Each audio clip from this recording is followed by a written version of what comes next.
for you, as we're approaching the anniversary, what's going through your head right now? I really I want justice. I want whoever did this to, pay for the crime that they've committed. And, considering the circumstances in which Justin was found, I mean, not only is it just, it's got to make you angry, it seems, because, I mean, I would be angry if I were in your shoes. Absolutely. I mean, you can't just take an innocent child like that and brutally murder them and just throw them out like trash. I mean, someone who does that is, they're a monster. I mean, you just can't do that. You've had a chance to meet with the sheriff's office recently, and what was that meeting like? I was very pleased with the meeting. It's the first opportunity that we've had in many years to meet with the sheriff. They currently have a new set of eyes looking at the case, and are hoping to be able to maybe pursue some things. And how old, do you remember anything specifically about that event? How old were you? I was almost 8 at the time, and specifically when it happened, I don't remember a whole lot. The following year, the Little League team here in Berkeley County had a memorial type service for him in his memory, and I remember going to that, and I can remember even at that young of an age, being upset. I mean, that a child, it was very upsetting, even at that young of an age. And it's stayed with you all these years, it seems like. In what way and what have you done over the years to kind of keep this case alive? Because I know you've also been attempting to look at documents. You have a Facebook page. Just can you talk about that? After Justin's grandmother passed away, I felt like somebody needed to carry it on.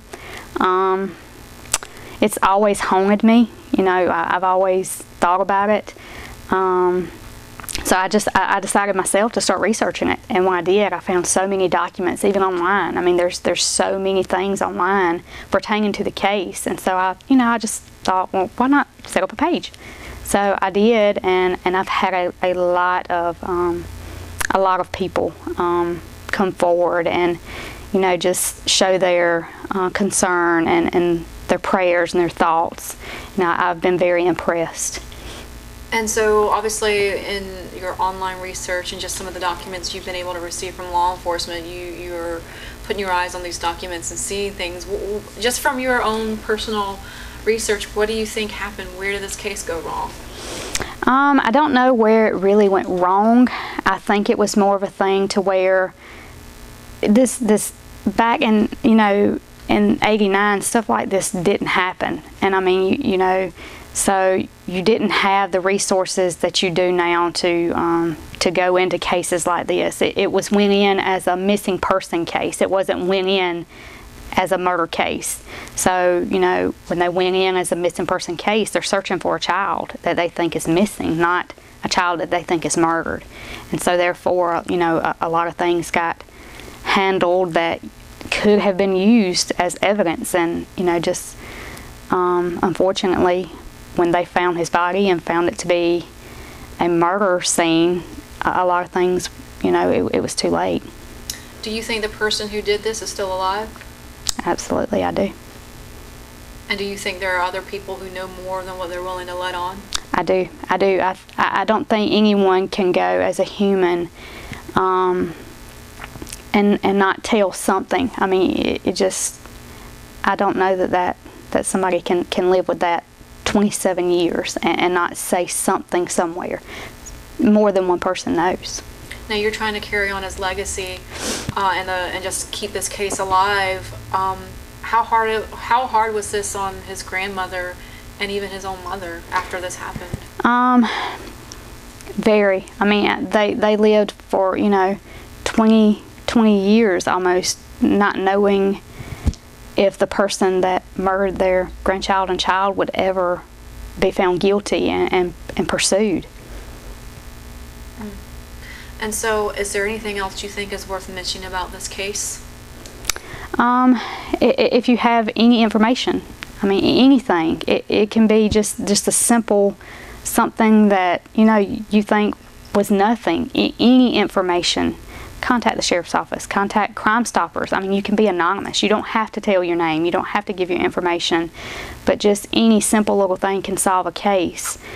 And somebody has lived with this for almost 27 years.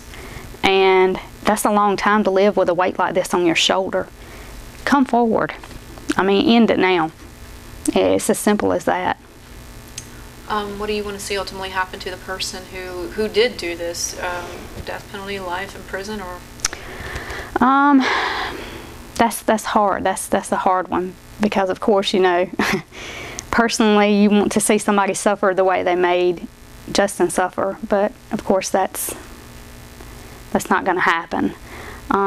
So do you give them life and make them live until the day they die knowing what they did? Or, you know, do you say, you know, let's end your life too? It's a hard question. Now Justin would be 32. What do you think his reaction would be if he knew you and some of the other family members are trying to still press this case? I'm sure that they would be ecstatic and love knowing that their family cares, you know. We want justice.